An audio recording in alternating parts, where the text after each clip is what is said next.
pouvoir envoyer en même temps message ñi nga xamante ne ñoom ñu nekk ci opposition bi Ousseynou Ly est-ce que yéen tamit de votre côté comprendre ngeen lan moo tax askan wi jox leen bopp gën leen jox bopp. waaw je pense que comprendre askan wi moo tax bi ñuy jub see législative yi on a discuté dem ci format intercoalition parce que comme ni ma ko waxee enjeu élection yi moo tolloon foofu xam importance bi mu am ci dundu Sénégalais yi ak avenir u démocratie Sénégal moo tax ñu àgg ci intercoalition parce que su fekkoon dañ nekk sur des considérations politiques dañ naan chacun demal boppam mais jóge nañ ci élection locale yi tiré ci enseignement parce que su fekkee ni jël enseignement la rek ñun tiré nañ enseignement ci élection locale yi mais dafa am nag camp boo xamante ni ñoom tiré wuñu enseignement ci élection locale yi moo tax bàcc yi méttiwaat encore c'est li koy corroborer fi mu wax ci sud bi l'écart ñoom bi ñu amoon ci locale yi écart bi dafa ñun par rapport ak ñoom écart bi dafa gën a yaatu parce que boo jëlee dans le sud rien que la région de Ziguinchor on a un écart de 56 783 voix donc année percée bi fa Benno Bokk Yaakaar demaat et que y a beaucoup d'écarts Dakar Rufisque donc mën naa ko fi les écarts tous les écarts sont là alors que ñoom fi nga xam ni dañ ñëwoon disons ñoom titre foncier wu Macky Sall la donte ni Sénégal moom képp ku yeewoo fii fu la neex am nga fa titre foncier li ñu seetlu mooy score yaa ngi wàññeeku score écart yi entre ñoom ak ñun ñu ngi wàññeeku mais je pense que leçon bi ci njëkk a tiré mooy bi mu la dégg nañ message du peuple bi à travers élection locale yi ñu gis ni pour répondre à leur message na coalition yi fàtte seen bopp faire face aux enjeux de ces élections là pour mën a ànd ci intercoalition et d'ailleurs foofu laay rebondir ci li Babacar wax je pense que dire que ni les Sénégalais ne sont pas sortis voter c'est parce qu'on n'a pas communiqué ou bien c'est lié à la nature en fait de la campagne non parce que ñun on est en intercoalition mais on a présenté un programme on n'a pas fait de cette élection une élection présidentielle on en a fait une élection législative où on a décliné notre programme zone bu ñu dem la fay concerner zone boobu ci suñu programme exposé nañ ko parce que dégg nañ le président Sonko mi nga xam ni daanaka moo nekkoon.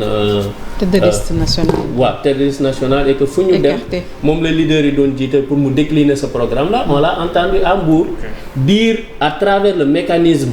de la fiscalité qui est du domaine de l'Assemblée nationale fan la ñu mën a sukkandiku pour wàññi dundu askan bi ce qui veut dire que on a battu campagne mais on a battu campagne autour d'un programme. mais programme loo ko joxe itam da ngay joxe li nga xam ni dafa soxal askanu Sénégal ndax mu ngi wax naan on a été dans la manipulation ci affaire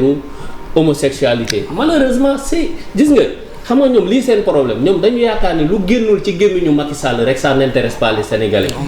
or Macky Sall dañoo dajale jox ko ne ko jiite ñu donc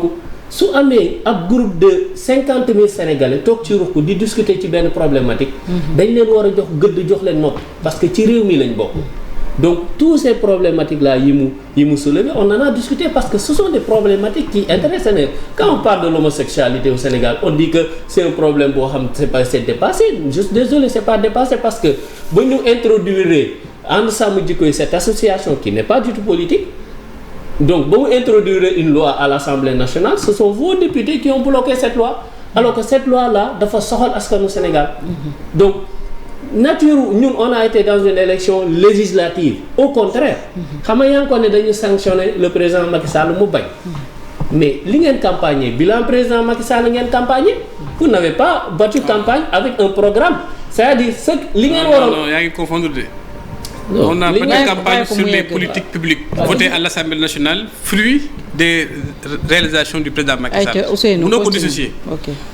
non xam nga yéen li ngeen waroon campagne walla moo nekk seen bilan législatif c'est ça c'est-à-dire wax ni bu durant 2017 ba 2022 nii la ñu nekkee assemblée lii la ñu am taxawaay ci lu jëriñ askanu Sénégal c'est ce qu'on a fait. mais dire que le président le bilan de l'exécutif ne peut pas être le bilan du législatif et au Sénégal xanaa nag ngeen changé ko diggante bi il y a ces trois pouvoirs là l'exécutif qui a la politique de la nation et le pouvoir législatif qui évalue et en fait qui fait ce monitoring de ces politiques-là. Mais yéen bilan Macky Sall ngeen campagne donc sénégalais yi sanctionné leen parce que bilan ba nga leen jox doyu leen ndax ñoom li leen ñor mooy wér-gu-yaram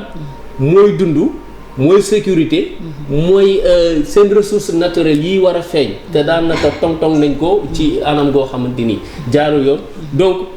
loolu lépp la Sénégalais yi dajale sanctionné. Et deuxième chose, pourquoi Macky Sall a été sanctionné, et il faut faire cette lecture aussi mooy bu defar liste jotee moom mooy jël bigam ak feuillam di recevoir nit ñi. C'est ça. Donc moo tax 2 fois il a été sanctionné à cause de ces indicateurs là ndax bilan am ngeen campagne donc sénégalais yi ne bëgguñu bilan ngeen ñëw moom moo defar liste yi nit ñi ngay wax naan samay personnes ont été dañu tànnoon ay nit mais nit ñooñu tànnul seen bopp. Macky Sall moo nekk ci bureau nekk ci palais ne fii diw laa fa yebal fii diw laa fa yebal fii diw laa fa yebal donc suñu leen dóoree Macky Sall dañ dóor parce que moo yebaloon ay ndaw et fi dama lay corriger bëgg naa balaa ñoo jógee ci plateau bi. li nga ne vous avez les 2 tiers de l'électorat du Sénégal actuellement dama bëgg nga justifier ma ko bëgg naa nag balaa ñu fi jóge nga wax sénégalais yi 2 tiers yi fooy kii et fi may wax itam ci Babacar